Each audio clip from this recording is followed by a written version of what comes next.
Boa noite a todos.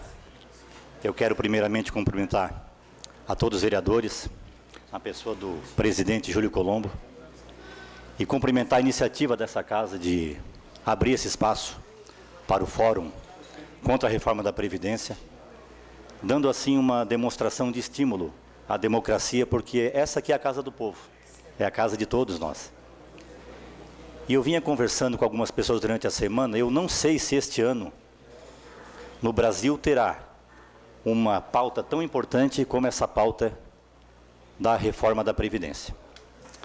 Mas antes disso, quero cumprimentar também os colegas do movimento sindical que estão aqui, na pessoa aqui do Joel Bittencourt, os colegas advogados que estão aqui, na pessoa da doutora Aline Castelã, doutor Rafael Burgos Serafim, Juliana Becker, advogados que vieram também presenciar esse debate, e da comunidade dos pessoal dos mineiros que vieram de cidades até vizinhas aqui para estar aqui nesse momento, demonstrando assim a força que o movimento sindical tem, a importância que tem o movimento sindical. Bom, gente, a PEC 287 é a dita reforma da Previdência, que entrou de uma maneira assim muito urgente na pauta, suprimindo instâncias, debates e discussões. Por isso que o Fórum vem buscando os políticos mais próximos do povo, como o Joel falou, que são os vereadores, para que nós possamos alertar, debater, e para que a nossa voz possa chegar principalmente nos deputados e depois nos senadores. Eu falo dita reforma porque eu não vejo a reforma da Previdência como uma reforma. E por que eu não vejo? Eu não vejo porque ela não abrange, ela não diz respeito aos problemas que a Previdência ou a Seguridade Social tem. O sistema de atendimento à população, que foi criado na Constituição de 88, chama-se Seguridade Social. Nesse sistema nós temos incluídas a saúde, a assistência social e a Previdência. Então a Previdência, ela está inclusa no sistema de Seguridade Social. O governo diz que tem que ter reforma. Tem que ter reforma porque se não reforma agora, não garante benefícios futuros. Tem que ter reforma porque o sistema é deficitário. E nós estudando a respeito disso,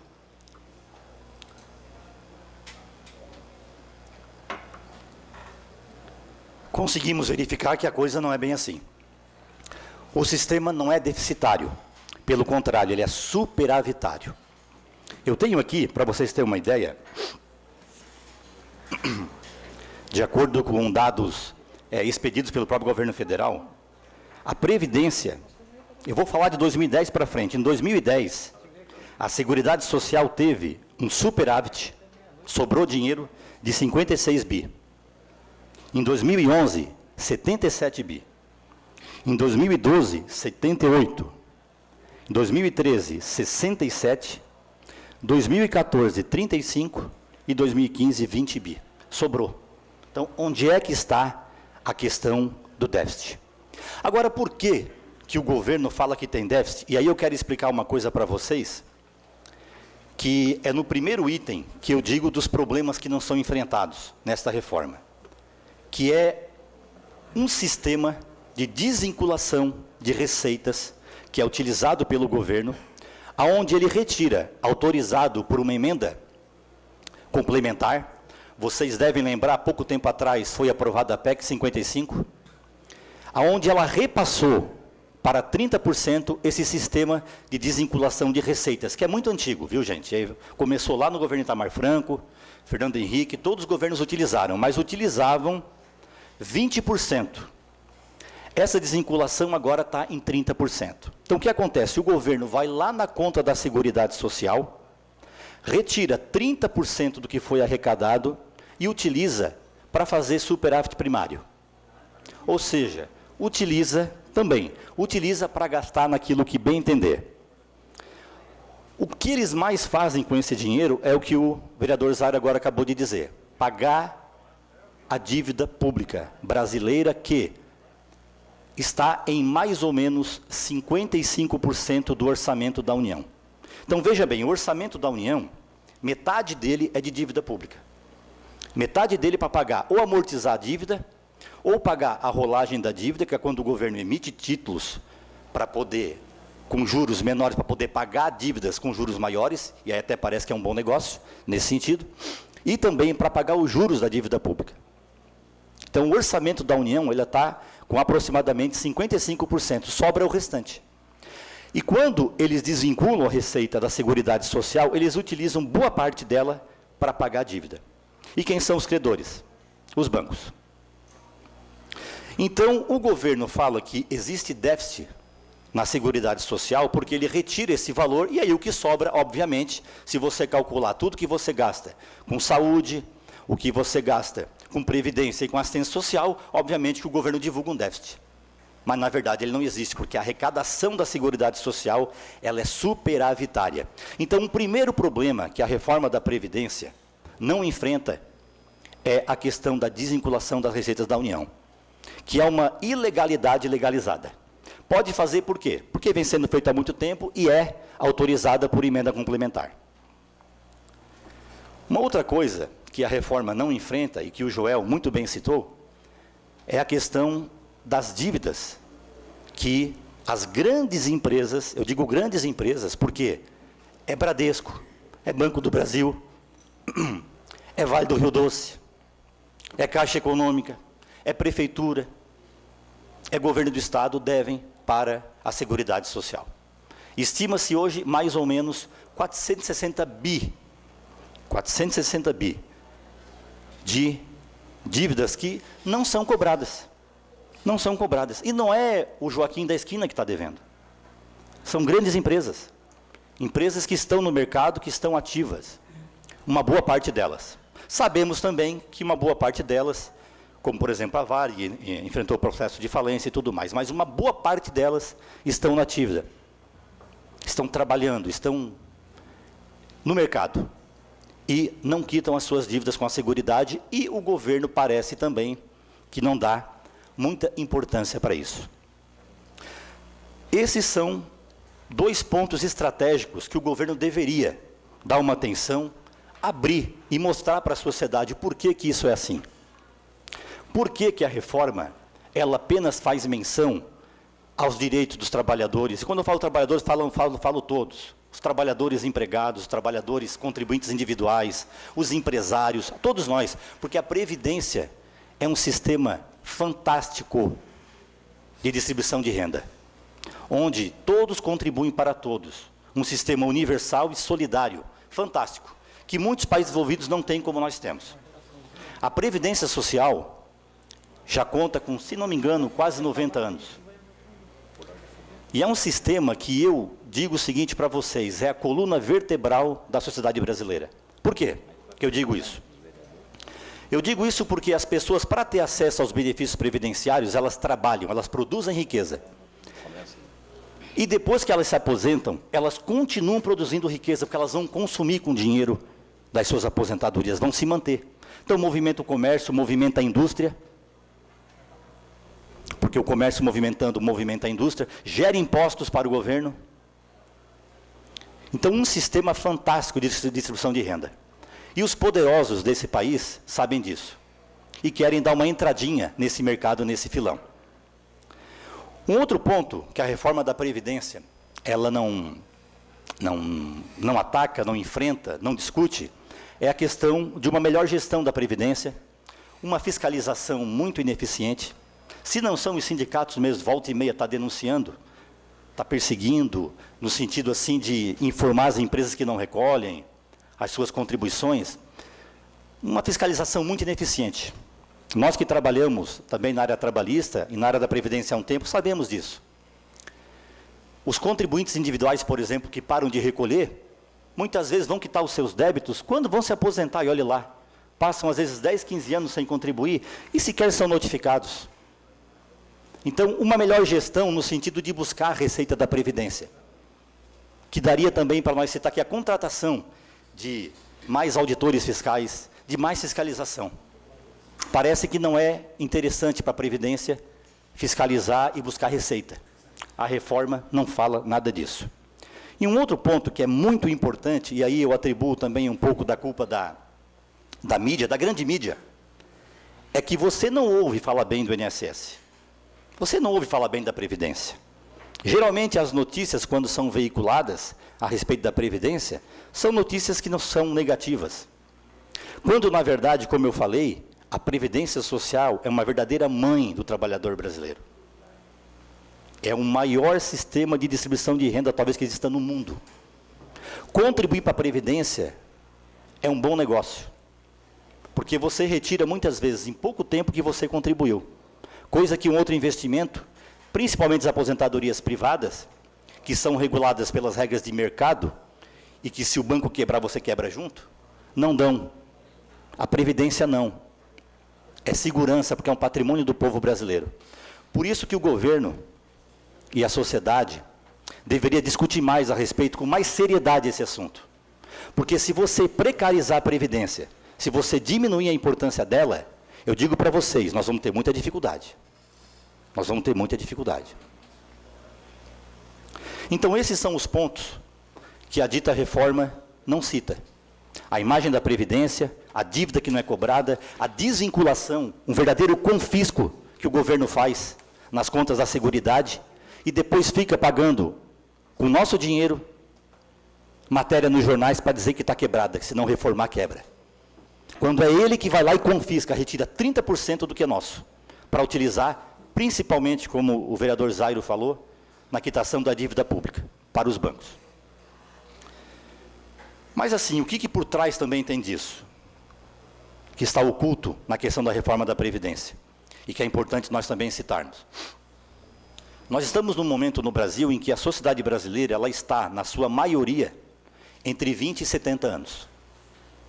Há uns anos atrás, eu posso falar 30, 40 anos atrás, nós tínhamos um desenho como se fosse um triângulo, onde nós tínhamos na base mais pessoas novas, e que ainda não estavam no mercado de trabalho. Nós temos um desenho hoje diferente, nós temos um desenho mais ou menos como se fosse uma garrafa, onde 70% do povo brasileiro está trabalhando, está vertendo contribuições, apesar do desemprego que agora nos assusta. Então eu digo para vocês, se os bancos privados não ganharem dinheiro com previdência privada nos próximos 30, 40 anos, não vão ganhar mais, porque a população vai envelhecer. Então o objetivo dessa reforma, quando o trabalhador terá que trabalhar, e depois eu vou explicar melhor isso, tiver que trabalhar 49 anos para receber 100% do seu salário de benefício, para receber um valor que é próximo do que ele ganhava na ativa, o que ele vai dizer? Não vou mais contribuir. Não é interessante para mim, vou colocar na poupança. Ou seja, vão diminuir a imagem da Previdência para que os bancos, principalmente os privados, e também os públicos, entrem no mercado vendendo Previdência privada. Então veja, vereador Zairo, como o senhor citou antes, desvincula a receita para pagar dívida para os bancos e faz uma reforma para fazer a Previdência pública ficar precarizada para os bancos assumirem o mercado. O que está por trás dessa reforma é exatamente isso.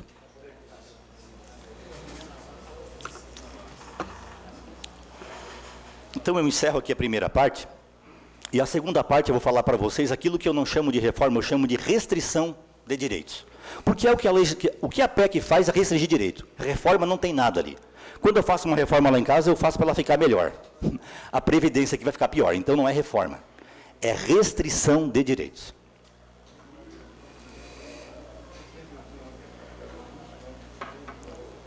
Primeira regra que assusta, aposentadoria única para todos, com idade limite, idade mínima de 65 anos, homem e mulher.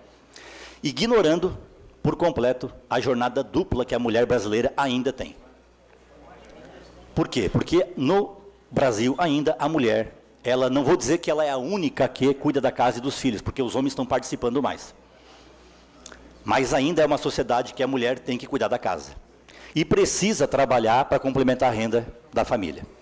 Então, quando você iguala a mulher e o homem, numa regra de aposentadoria limite de 65 anos, você está praticamente retrocedendo na legislação.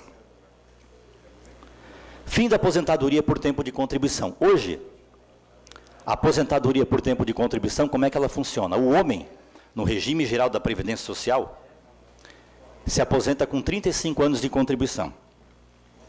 Se ele conseguir, com a idade dele, mais o tempo de contribuição, somar 95 pontos, ele se aposenta com 100% da média. Se ele não conseguir somar 95 pontos, não tem problema, ele pode se aposentar também, só que ele vai sofrer a incidência de uma coisa chamada fator previdenciário, Joel, que quando foi criado, Joel, não sei se tu lembra, era a solução para a previdência, né?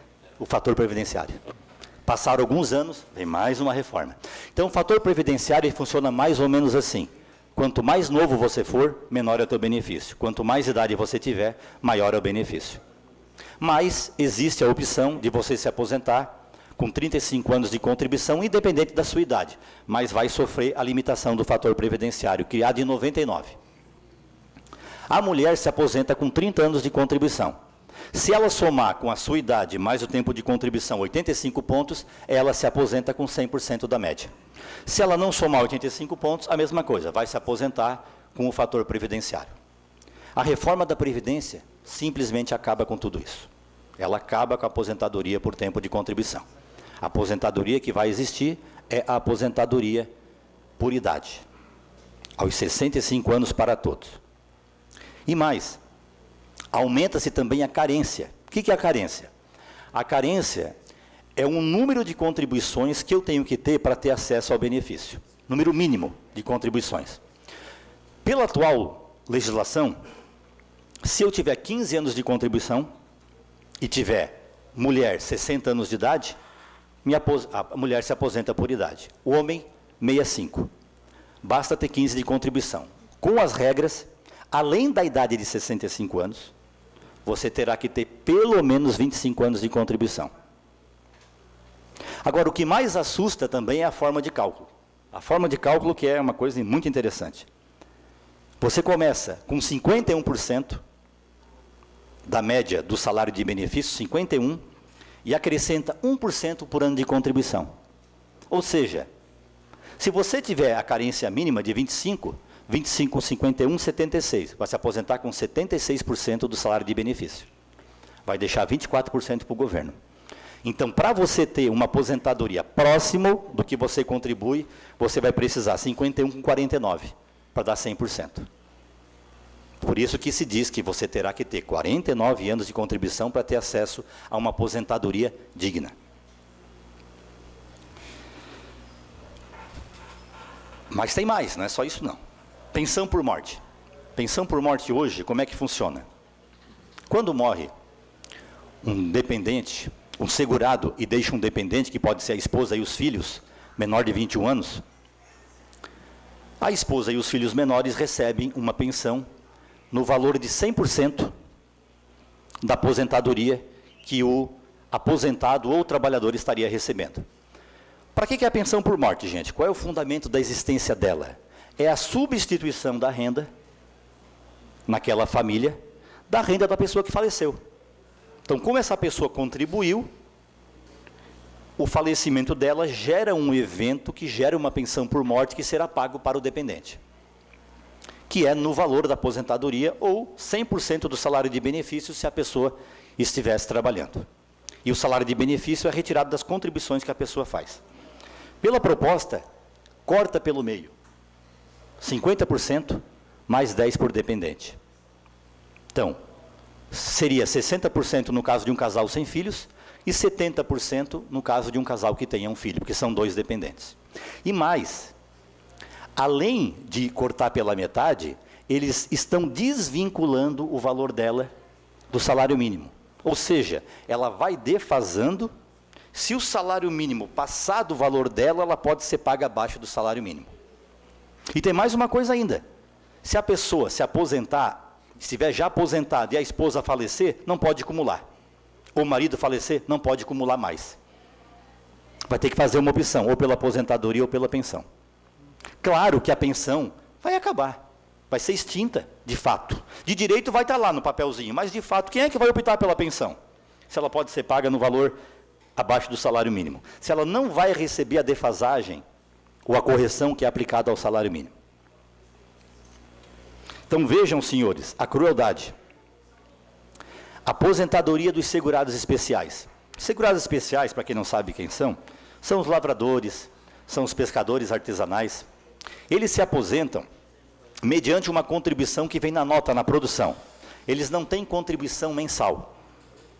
Por que não tem? Porque na Constituição de 88, quando se fez a aposentadoria dos segurados especiais, que na sua grande maioria são de trabalhadores rurais, quem coloca pão na nossa mesa, a grande maioria deles, foi feita uma política de inclusão social, porque não existia. Aposentadoria especial antes, a aposentadoria do trabalhador rural anteriormente era muito limitada. Se dizia que era para o arrimo da família. O arrimo da família era só o homem. Né? E ainda, em alguns casos, era metade do salário de benefício. Então, assim, era como se fosse uma assistência do governo. Com a Constituinte, se conseguiu fazer a aposentadoria rural sem contribuições individuais, mas desde que seja comprovado pelo menos 15 anos, que é o mesmo tempo da carência mínima, que atualmente é 15 anos, então o segurado especial tem que comprovar o quê? Que trabalhou para poder se aposentar. E essa comprovação se dá como? Por meio de documentos, notas, escrituras de terreno e tudo mais. Que é uma coisa assim, o INSS, né, doutora Aline Castelã, não é brincadeira para conseguir essa aposentadoria, é difícil. Mas essa aposentadoria, que é um programa de inclusão social, ela vai ser taxada. Então, praticamente, como é que agricultor que tem trabalho sazonal, vocês sabem disso, quem aqui eu penso que deve ter até, de repente, algum vereador que foi filho ou teve pessoas na família que trabalharam na agricultura, sabe que é muito sazonal, como é que ele vai ter renda para contribuir ele, para a esposa, filhos? Então, é uma taxação de um programa de inclusão social fantástico, porque nós sabemos que existem municípios no Brasil que a aposentadoria rural é o que movimenta lá o comércio deles. Vários municípios. Não sei como é que está meu tempo aí. Tem um tempo ainda? Tem. Tá. E essa aposentadoria, então, vai ser taxada pela reforma. E as aposentadorias especiais, que sofrerão um retrocesso social, está se voltando à legislação lá de 1960, quando se exigia, naquela época, a idade limite de 50 anos. Agora, a idade limite será 55, com um aumento de 5 anos por cada categoria, para chegar na aposentadoria especial. O que é aposentadoria especial? Trabalhadores que trabalham em atividade insalubre, penosa, que prejudicam a integridade física. Mineiro, por exemplo. Como é que vai mineiro com 55 anos, Joel, se não pode, depois de 50 anos, descer a mina? Não estou entendendo isso aí. Né? Os trabalhadores ceramistas, como o Joel citou aqui, metalúrgico, todos eles que são 25 vão para 30 anos em atividade insalubre e terão que ter uma idade limite de 55 anos, quer dizer, é outra aposentadoria que vai ser, se aprovada, ela vai praticamente entrar em processo de extinção.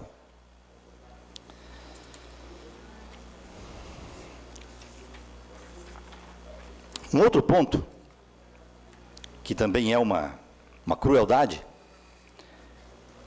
eu não sei se todos sabem, mas existe um benefício que muitos anos atrás era chamado de renda vitalícia, hoje é mais conhecido como benefício assistencial.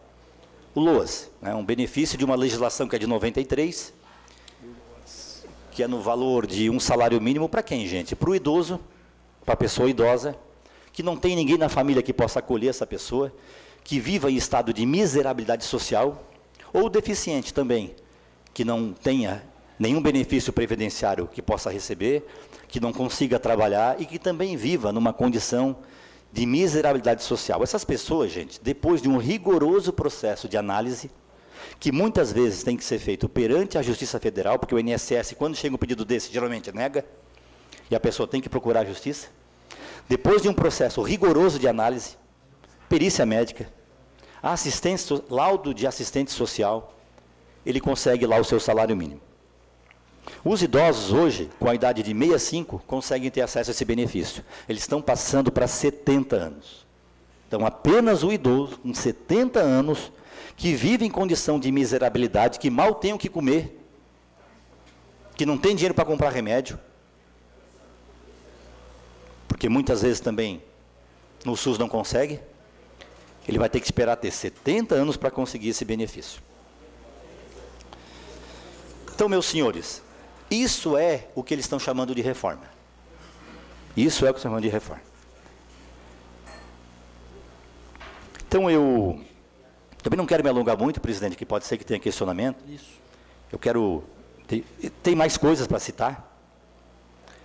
Por exemplo, a aposentadoria por invalidez também vai seguir essa regra. Então, vai acontecer, viu, João, uma coisa muito estranha, porque se a pessoa ficar no benefício, no auxílio-doença, que as pessoas conhecem como encosto, e ela tiver 10 anos de contribuição, se ela for se aposentar por invalidez, que agora não é mais por invalidez, é aposentadoria por incapacidade permanente, ela vai partir dos 51, vai receber 61%, vai deixar 39% para o governo. Ela vai receber menos aposentada do que no benefício, porque o benefício é 91%. Então, notem vocês que de reforma não tem nada. É para prejudicar mesmo o trabalhador, não tem preocupação nenhuma com a receita da Previdência. Aliás, a própria PEC 55, quando ela desvinculou o salário mínimo do PIB, agora recebe só a inflação, houve ali uma renúncia fiscal fantástica, porque boa parte das contribuições para a Previdência Social são feitas no salário mínimo. Então, o salário mínimo menor, menos receita. Então, notem que o governo não tem preocupação nenhuma com a receita, nenhuma. O objetivo, na minha avaliação, e respeitando sempre o entendimento das pessoas, é abrir espaço para os bancos privados e até os bancos públicos explorarem o mercado. Eu fico por aqui, então, presidente. Agradeço a todos por terem me ouvido e faço esse pedido que o Joel também fez, para que os vereadores possam, conversar com os deputados, com os políticos que tenham contato, para que a gente possa fazer isso no Brasil todo, como já está acontecendo, para que a reforma da Previdência, entre aspas, reforma, não passe. Muito grato a todos.